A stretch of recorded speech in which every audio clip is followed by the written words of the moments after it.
Hey everyone, welcome to the Building Ecommerce segment of MyAlice. I'm Ridwan, your host for the show. In this segment, we help out newcomers and early enthusiasts of the e-commerce ecosystem to learn and navigate around this vast digital jungle with a modern approach. Now, if you're new to this segment and channel, welcome. I drop an episode every second and fourth Sunday where you'll find SaaS experts, digital marketing experts, e-commerce experts, and developers bringing in their playbook for success. So, if you're new and if you haven't subscribed yet, be sure to smack that subscribe button so you get notified every time I drop an episode. Intro.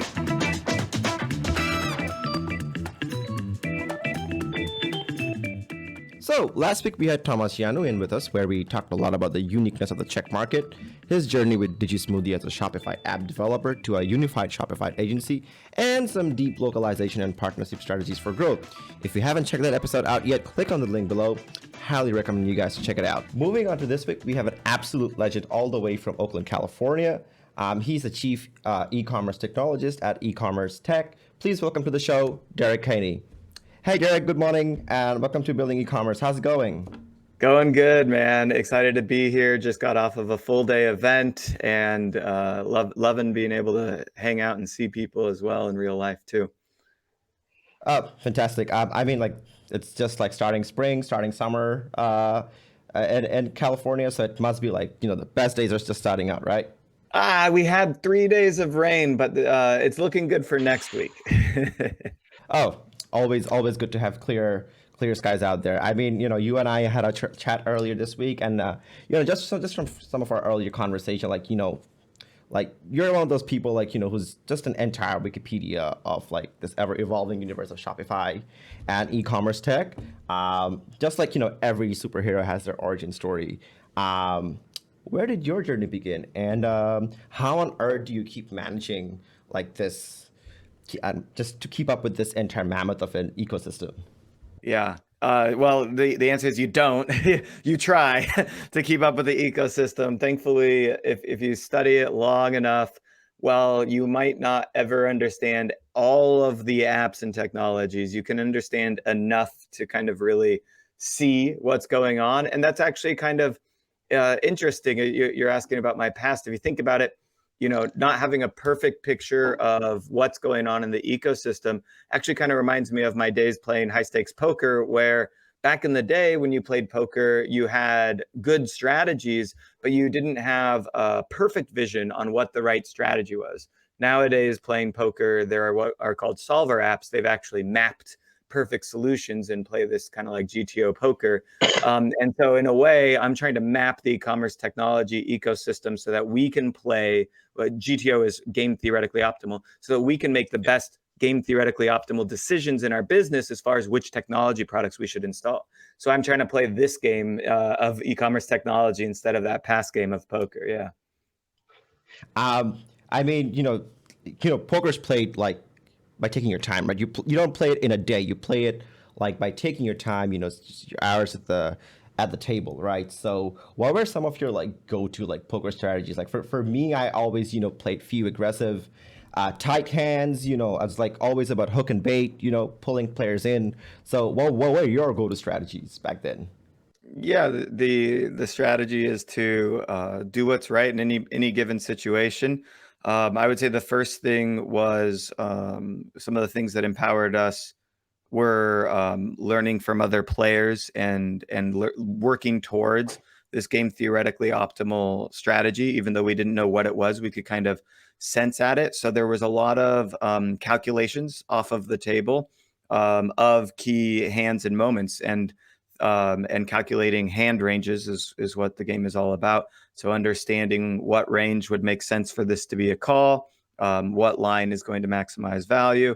So those were the things that ended up making you a really strong player, because you were able to mathematically prove whether your decision was right or wrong. And then once you kind of get to that solution, you keep that in your head pretty strongly, so that if there are similar situations, you start to really be able to abstract what the right play will be the next time around. And then moving into the later years of poker, we built a lot of really strong game theoretically optimal charts for the pre-flop play. We played a game called Cap No Limit, which is very short stacked poker.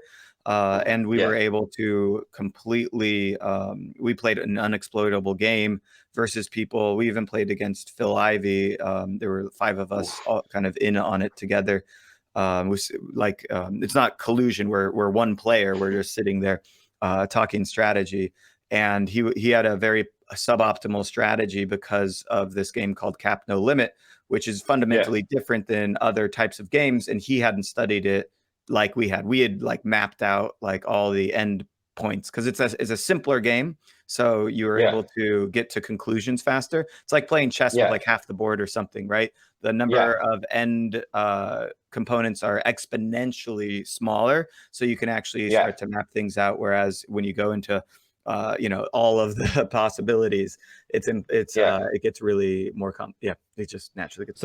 So you were essentially like very drawn to human behavior, but it had like this aspect of like data analytics to it, right? So like I know I'm drawn to like human behavior quite a lot. Like it fascinates me like left, right, and center. So what about you? Yeah. So in live poker, which was probably the last 4 or 5 years of my career, there's a lot of understanding who you're playing against. Your dollars per hand is a lot higher in live poker because typically the people you're playing against are a lot worse. In online poker, it's just about playing the best game. It's just like in chess, you just try and eliminate all of the end nodes where you get checkmated, right?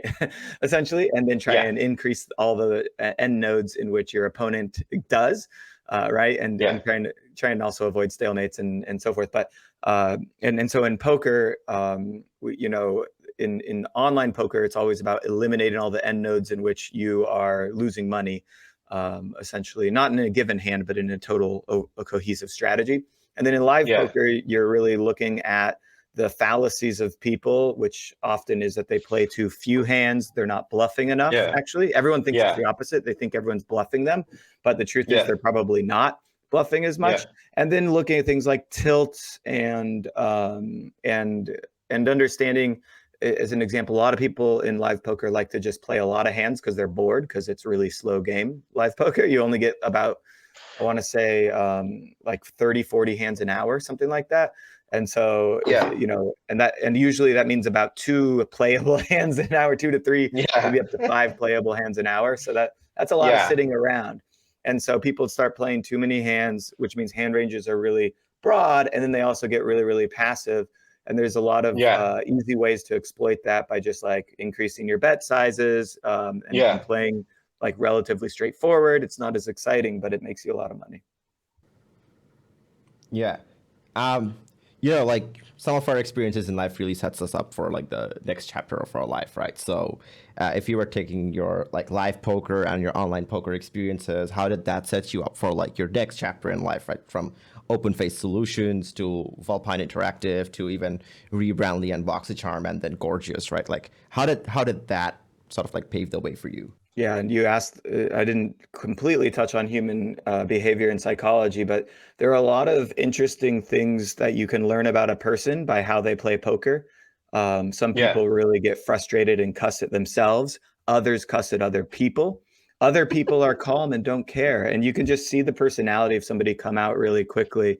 And I always thought that was kind of a beautiful element of it because you can see the ugly people and the kind of beautiful people at the table and within a few minutes, really, of getting to know them. And there are other fallacies in human behavior that I think really carry over to business. One of them is I don't remember the name of it, but it's essentially the fact that humans are really tied to an outcome as determining whether or not their decision was good or not.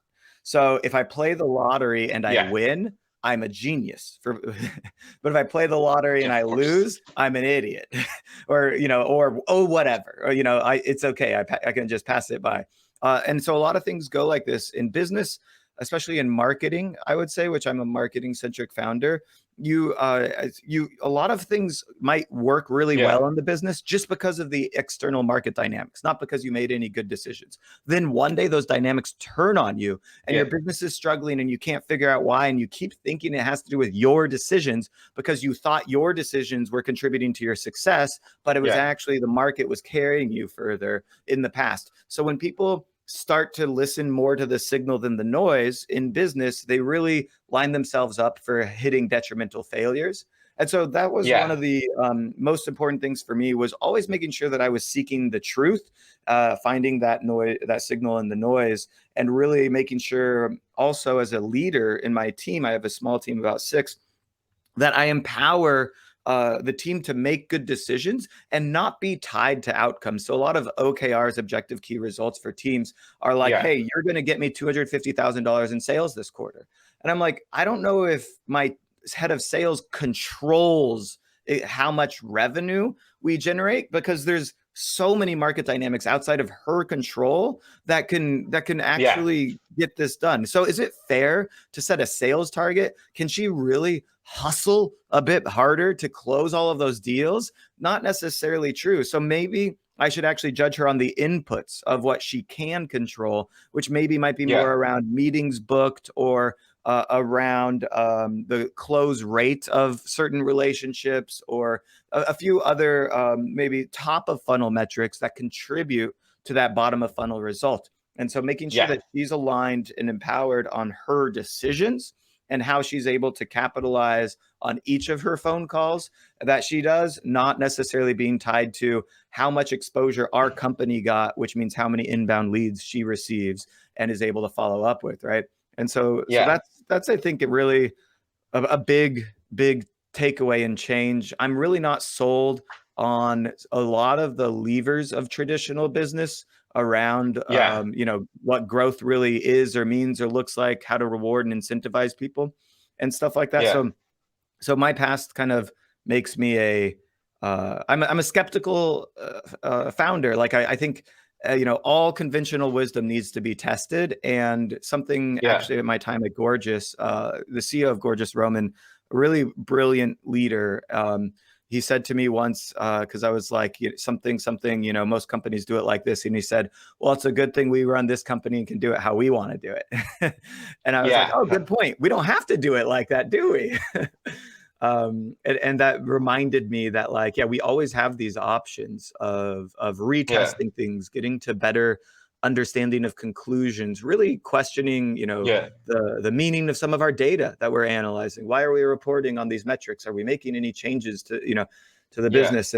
And who's failing me in this organization? Is the person that's working their ass off and not but not contributing, like, revenue wise, or maybe they didn't get enough SEO traffic, right? The website traffic didn't blow up after that massive blog post that they released that took them 20 hours. Should they be punished for that? Or is that random variance in the market? And maybe over time it'll actually, pan out. And so those are the variance of poker teaches you a lot about the variance of business and how to make sure you are looking at the signal more often than the noise. So that's my rant on that.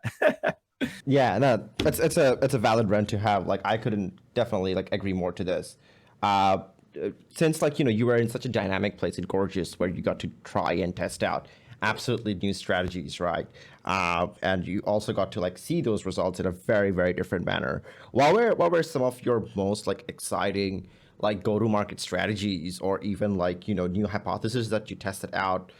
Even whether it be for partnership, whether it be across, like, growth and acquisition. So what would you say were, like, those, like, landscape changing strategies that you got to adopt at Gorgias, and, like, how did that, like, cause your revolution and, like, take you up in your learning process?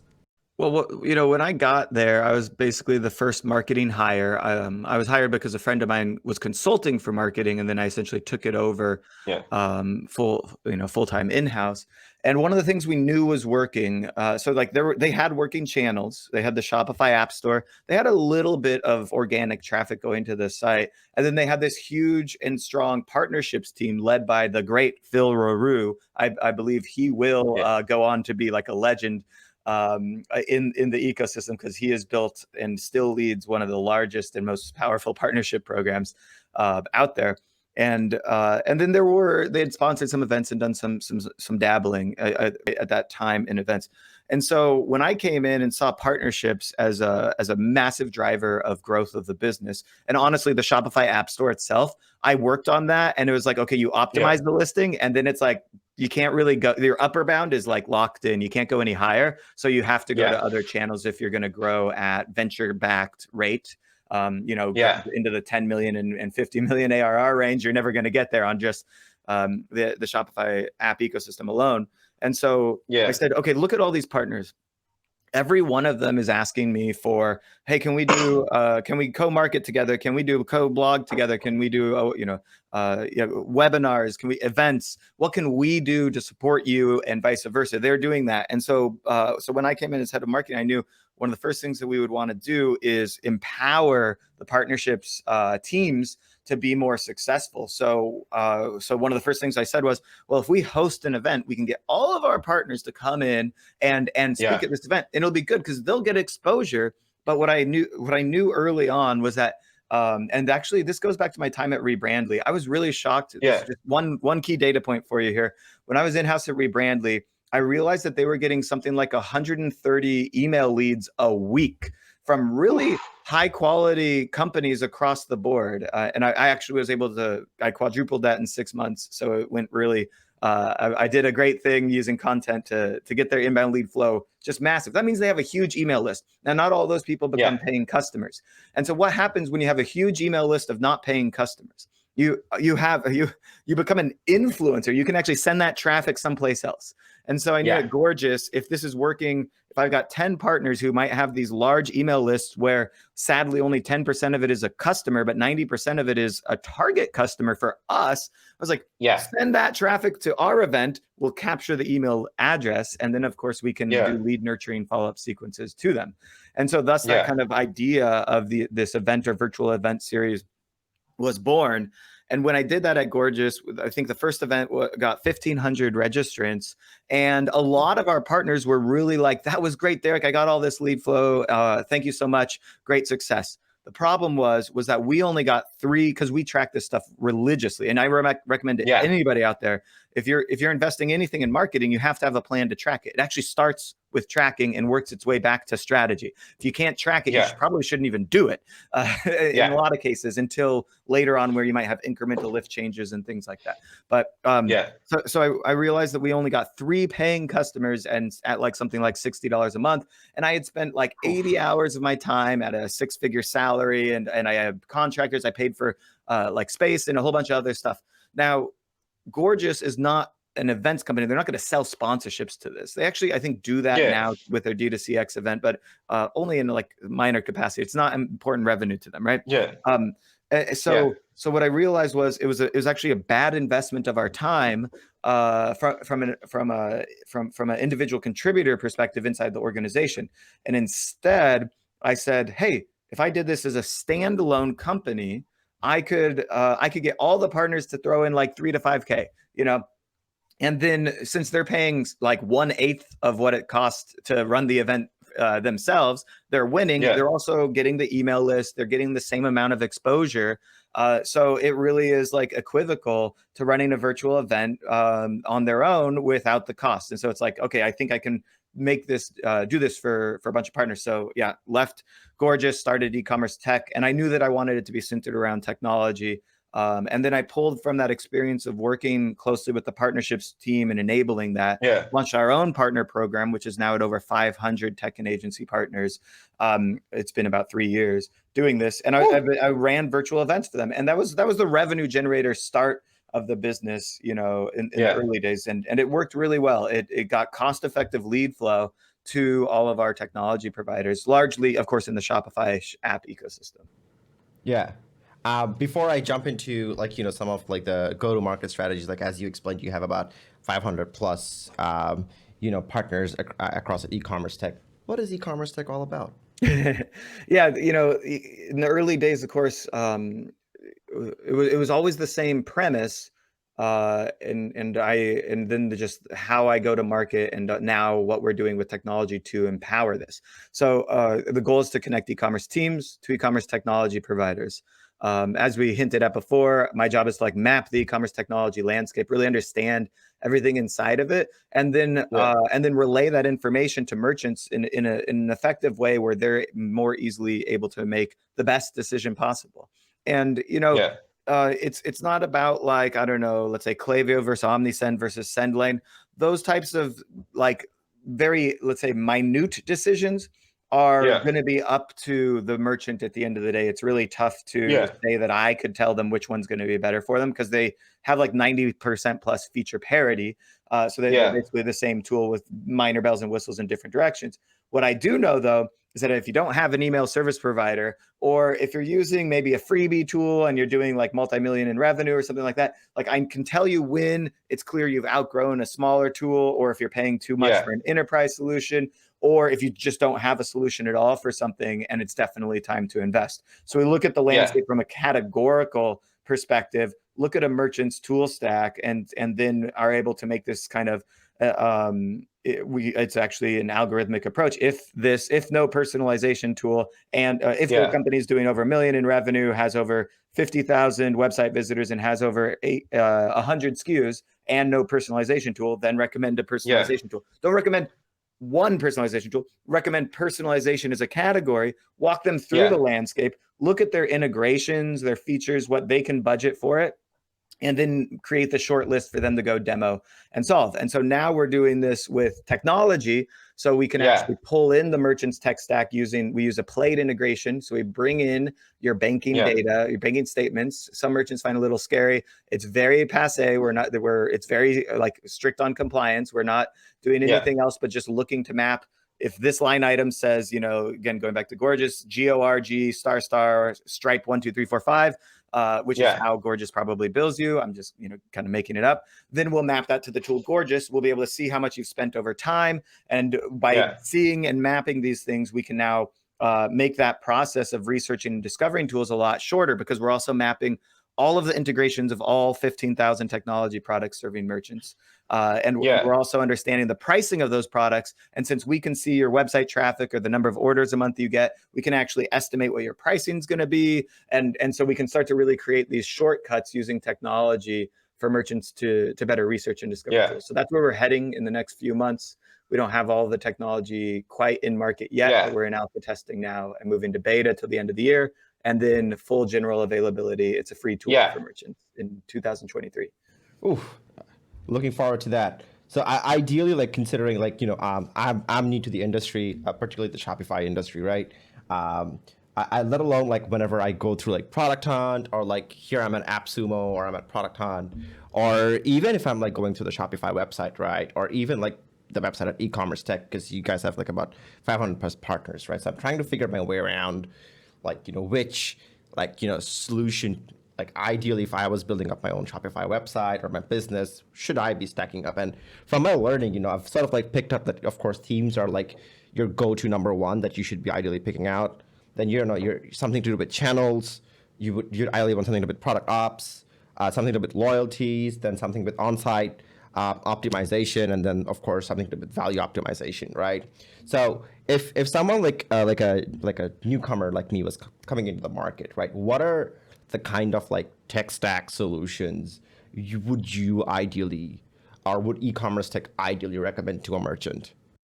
Yeah, and even before we get to the basic starting stack, we have a couple of videos and like kind of tutorials, because there is a generic starting stack I could recommend, but there are a few different starting criteria worth mentioning. So some merchants are starting out by moving a successful Amazon operation to Shopify, as an example. That means you have millions of dollars in revenue, and your direct-to-consumer sales can essentially, you can kind of afford to have a little bit more upmarket or mid-market tools and solutions before, ahead of the D2C revenue, because you have a stable revenue stream coming in.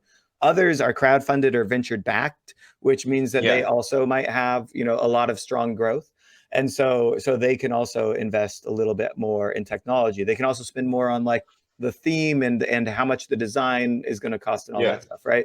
Whereas a majority of new merchants starting out have very little budget, like 5,000 to 10,000 or less. They have very little experience in using tools and technologies, and they really just need to get the 5 or 6 key categories that you just mentioned actually really buttoned up. So starting with a scalable email and possibly email SMS combo provider, getting all the flows and sequences set up in there. A basic, even a free theme is totally fine, and you can go take somebody from Store Tasker, which is Shopify developers, essentially well-vetted Shopify developers, to like modify the theme slightly. You don't have to go too far in that direction. You might not even need inventory management, customer service, or anything like that, just depending on your business model. A lot of people would get the product shipped to their house, and they are fulfillment. And right, you have packing parties is what it's called. So if you're doing well, you bring your friends over and give them a 6-pack of beer and say, hey, get all these things printed and sent out to everyone. And that's how operations start in the early days. So you don't need to invest too much time. Loyalty is a tricky one early on. It can be pushed off to later. It could be good to have from day one. It depends on the type of brand and what you think it will be from a retention rate. So, it's so tough to say, but I'm thinking like, things that are consumable and repeatable on the buying side, more often than not, loyalty will benefit early on. One-off transactions like, I don't know, like a GoPro or something like that. Maybe even sunglasses, which are like, even though they might buy again, it's not going to be like every week or month or something along those lines. Those are going to rely less on loyalty and possibly more on referral. So launching a referral program early on. I do think these days for direct-to-consumer brands, some form, reviews is going to be really important, because you're going to get a review. You want a photo or video review. You want to showcase it on social media, and you want to create a flywheel where other people's social medias are promoting yours. And that's, of course, causing more referrals, buzz, and social proof, and all the things that kind of get the business moving in the right direction.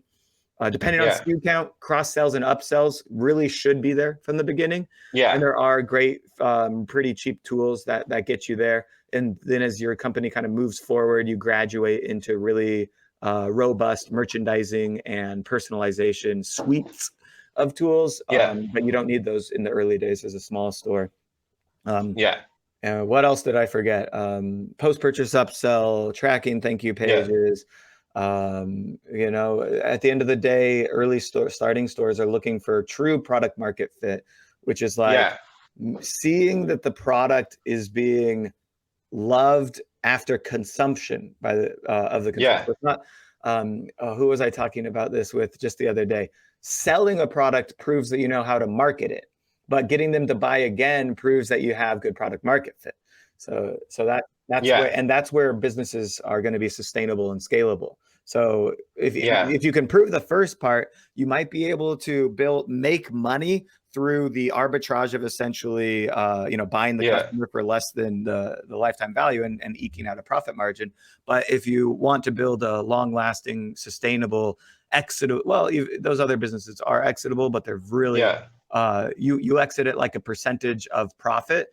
Or like a 4x profit multiple. So you might do $1 million a year, have 100,000 in profit every year. You would sell the company for $400,000, and it's doing $1 million a year. That's how it works in marketing centric businesses where the email list doesn't matter and the customers are passed through. In retention oriented businesses, you can actually get a revenue multiple in the 3 to 5 range, which is a lot more powerful. And so I always recommend to be focused on long term retention oriented businesses. But people can make money in all sorts of ways. So who am I to judge? I just know where I'd focus my effort if I was working my ass off in e-commerce, because it is a tough grind.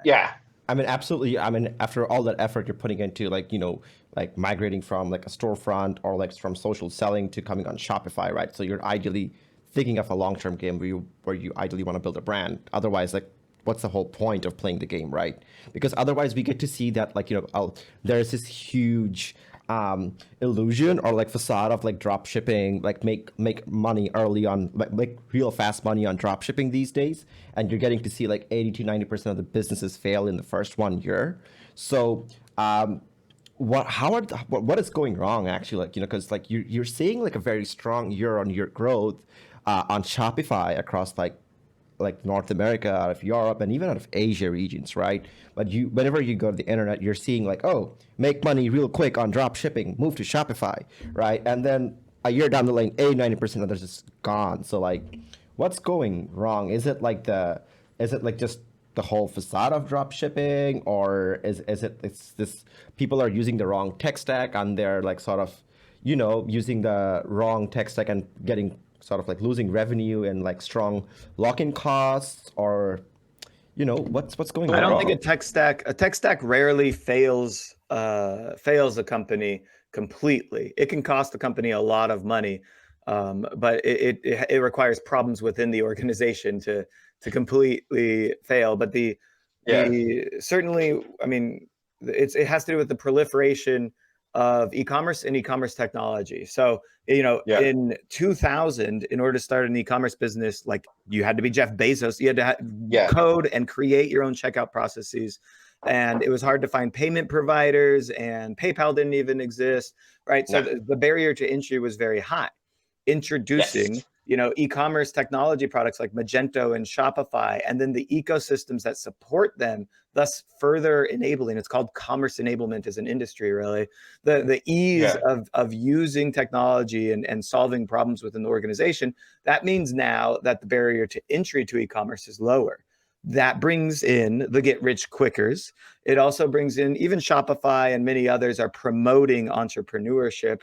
And when you promote entrepreneurship, even when done in a healthy way, you're going to get people entering entrepreneurship that just basically shouldn't be entering at all, because the barrier to entry is so low, and they're following aspirational beliefs around the idea that money is on the other side of the horizon, but they don't have the experience, the right product market fit, enough of a revenue or resources for the run rate, right? Because it takes a while to make a business profitable, and so you need. I often think that you should have at least $100,000 to start any e-commerce business, at least, and that's to invest in the business before it becomes profitable. I've seen people do it with less, of course, but it's riskier and requires instant product market fit, which means that there's a high risk of failure. And then, of course, you also need money to feed and pay and house yourself while your company isn't paying you a dime, right? So it does require a lot of investments. And so what you have is some people have bought in on the hope, a small amount of brainwashing that if they pay $1,000, they'll magically get $50,000 next month back, right? Or something like that. And you can go into the forums on Shopify Entrepreneurs or any of these groups, and every day somebody says, I spent $100 on ads and got 18 clicks and no sales. What's wrong with my funnel, right? Or something like that. And it's like, oh, you just don't have a working business. You shouldn't be advertising. You should be trying to go figure out how to find product market fit and actually sell and close deals. And like run a successful business and connect with your consumer, make sure that you're building something that they actually believe in, not selling. Oh, here's another problem with the proliferation of e-commerce.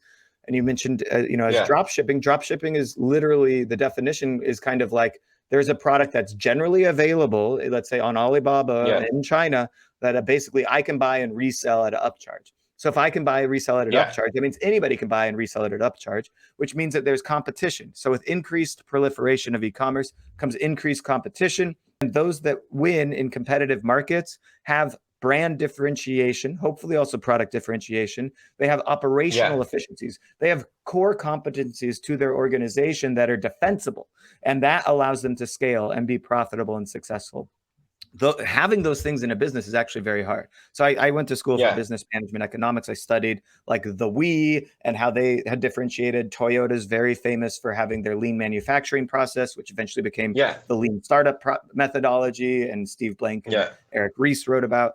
And so understanding the fundamentals of market dynamics and economics, which I'd alluded to, are often what's driving the growth of a lot of successful companies. Like you think about if I sell keto food bars, let's say 8 years ago or so, right? I think that's like the start of the keto trend. If I'm selling keto food bars online and then keto starts to take off and influencers everywhere are talking about it, I'm selling more food bars because of the growth of the industry trend. And I think today keto has kind of died a little bit as a trend. So my business probably lulled maybe 3 years. I don't know for sure. Maybe it's still growing. It lulled for a while, and I can't figure out why my business isn't growing anymore. And I keep blaming our marketing, our return on ad spend's going up. It's Facebook ads' fault. It's your fault. You're fired, right? Head of marketing. Like, no, it's just because less people buy keto products these days than they used to. They got tired of the trend.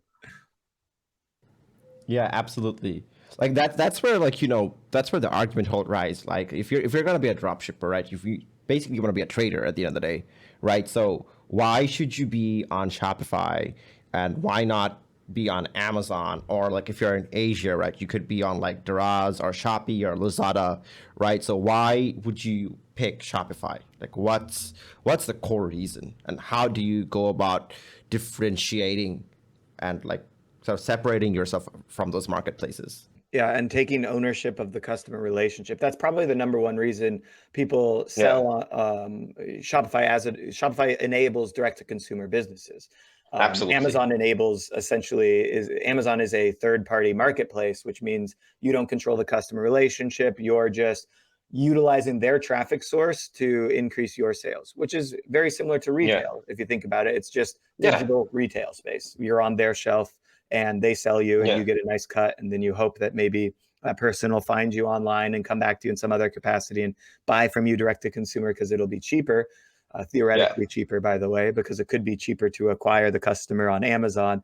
And with all the expenses, they charge you like 25%, all that stuff. Could be cheaper to acquire them there than your cost of acquisition on for whatever channels you're using for direct to consumer. But usually direct to consumer is considered cheaper and better and higher retention and higher connectivity, so that you can actually ask them questions like, hey, how did you use the product? How long did it take you to consume the product? What went wrong as you were using this product? Hey, can we hop on a call and discuss this, right? Like things that really bring the connection to a one-to-one level. And that enables you to do customer development, which can turn into things like launching new product lines, product development.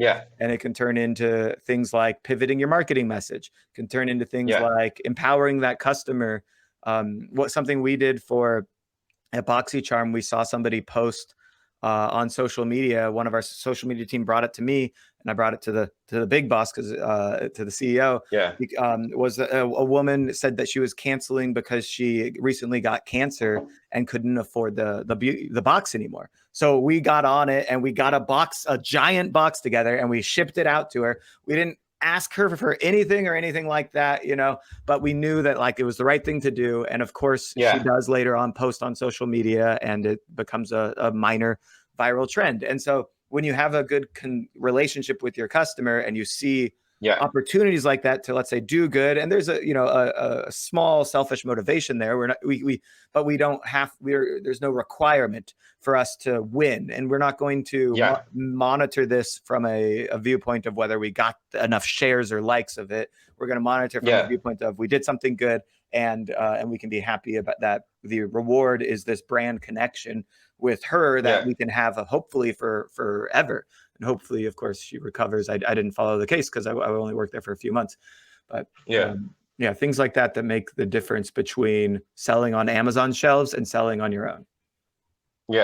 At the end of the day, you always need like a very concrete like go-to-market strategy and really, hash out the implementation. Whether it be a SaaS business or whether it be an e-commerce business, you essentially need to like have a good GTM, a good product market fit, and ideally, who your ideal customer profiles are. Tick, tick, tick. You're good to go. Yes, and then as long as you can execute to that vision within the budget and means that you have before going before going broke. And expect variance, because again, there are a lot of things that are outside of your control that you can't always predict for. So prepare for the variance. Absolutely. So when you talk about variance, what are some of the variants that EcommerceTech now has to face? They've been operational for quite a while now. And what were some of the wild variants that EcommerceTech really had to face? And like, how did it impact your, existing go-to-market strategy, and how did it sort of like modify it? Especially in the prior kind of media and events are still very central to our business. Like I said, we just had one literally, that was 2 days ago. With events, and using our partners to drive registrants for this. The biggest variable going into it is going to be, can we get the partner to email their list about the event? And some of these partners are paying us money, and we've said, hey, we don't have any expectation of you promoting, but if you'd like to send, you can of course send. Others, we have a sort of in-kind arrangements, or there's media properties and things like that. If they drive enough registrants, they're able to earn their spot in certain cases, right? And so for certain brands that are pushing this to their audience, we're looking for that. Now, we've given them the spot. Have they given us the registrants? I would tell you, most times they fall short on the registrants given, and it's kind of a interesting and tricky thing. And so that's why we ended up moving more now towards a sponsorship credit system. So what we do is we say, hey, you've paid for the spot, but if you'd like to pay for the spot, if you'd like the spot to be cheaper next time, drive registrants to the event. You get $5 per registrant that you drive, and that comes in as a credit for the next event. So that was a system we invented to encourage more promotion of each event and partnerships without demeaning the value of the sponsorship, and without we never were a favors. We're not trying to give you a free spot or things like that. We didn't want to do favors for everybody. Everyone gets treated the exact same as a sponsor for us. So that all that stuff. So that was the variable coming into it, and we're always trying to promise big numbers at each event, and then some. We had a few really small ones, like our beauty event last year had, I think, only 200 or 350 registrants, and we thought we could get close to like 1,000, right? And so we had all these sponsors. They paid us money, and we try to make amends in situations like that by finding additional exposure opportunities to make up for the lack of registration. But it is something that actually I had told my team in the past is in poker, you play this hand as best as you possibly can. The outcome is completely irrelevant. Doesn't matter whether you won 10,000 or lost 10,000. What you have to do, and if you made a mistake or if you didn't make a mistake, what you have to do is you can only learn from the mistakes. If you played right, that's great. Be confident in that. You have to put the emotions aside, and you have to move on to the next hand, hopefully being smarter and making fewer mistakes as you go. And so the events kind of feel that way, because you really do, running a lot of, I've ran 27 odd virtual events. You get beat up at each one of these things. Somebody isn't happy. Somebody might get a little bit neglected for one reason or another. Somebody didn't actually get back to you in time, and then like they rushed something out on their side, and now it's your fault. And so you have a lot of things to deal with. So that's the variance of the past. Moving forward, our biggest risk, as I explained to investors, because we're raising capital right now, is adoption of the free technology. How often will merchants come in, look at their tool spend, and go to our tool library and research and discover new tools? And so understanding how people engage and use the platform is central to us. We are essentially hoping that merchants will replace us from Google search. So instead of Googling the best SMS marketing tools for e-commerce, they're going to come to our site, click on the SMS marketing category, and because we have their stack information, we're pre-populating the responses based on what integrates with their existing stack. And so we think it'll be a 10x better experience, but we have to see it in action before to validate it. And so some investors, I believe full-heartedly that we can get that done, but some investors won't see it the same way because we don't have proof is in the pudding, or in this case, the platform. So so that's about, like, when you look into this, you've made this journey so far, and that's like the kind of like trouble that you're facing right now. But when the process was, the early stages, right? So you were just sort of like, have a small team, you're trying to like build your partnerships. You maybe have like 10, 15 partners in the bag. Now you're trying to scale up. So what was your strategy back then? And as you look back, what were some of the highlights that, you've grown so much? What would you say were your highlights? Yeah, I don't reflect on that very often. It's funny. The go-to-market has stayed the same since the early days. Partnerships are central, and then around it we have content and events. And events, of course, are a form of content if you think about it. And through that process of using content and events as and content for us largely means blog posts, but we also did podcasts, and we also have the world's largest library of ebooks for e-commerce, and those are from all of our partners. So we just sourced from the partner all of their ebooks, because we thought that there should be one place where all the ebooks are, instead of having to go to each person's site. And so that's just a form of content, though. And so it was always central about getting information in the hands of merchants so they could make better technology purchasing decisions, as well as be better at e-commerce in general. Well, some of our events go into e-commerce and teaching e-commerce as a whole, but our content that on our site is dedicated to teaching you about tool categories. So it's always the best review tools for e-commerce, the best the best app builders for e-commerce, and so forth and so on, because that's what we haven't even done all of the key categories. One day we might be able to expand outside of that, but we've got enough on our plate just focused in the technology categories and figuring that out. And so from a highlight standpoint, proving that technology providers would come back to us again and again. We've had Gorgias now sponsor us for 3 years in a row. Seeing referral commissions come in. So I met with over 300 merchants and manually kind of talked through their technology stack and what they should do. And then you make the recommendation, you intro them to the partner, and it's on them to finalize the software and make it successful. And then when I see the referral commission come in, I know that my introduction made a difference for their business. And especially when I see the 11th installment of, because usually referral commissions, you get paid out monthly, usually a month after the merchant pays the technology provider. And so when you see on the 11th installment and so forth and so on, you know that they're getting value month in and month out of that tool and of your recommendation. So yes, it's a monetary thing, like I make money off of it, but we actually care more about how many successful referrals we've made, because that to us indicates that we're giving the right information and making the right connection. And we're very focused on the retention of merchants. We're not trying to just slang you a tool, because if the tool doesn't actually end up helping and growing the business, you're not going to come back to us for the next recommendation, and you won't have grown as a business so that you can afford better technologies and more technologies in different categories. So we see it as the same way that Google search results is really trying to optimize for the best user experience. We have to optimize how we recommend tools to the life cycle and length of a merchant, and understanding where they are in their life cycle and making sure that they have the best tools and opportunities for them.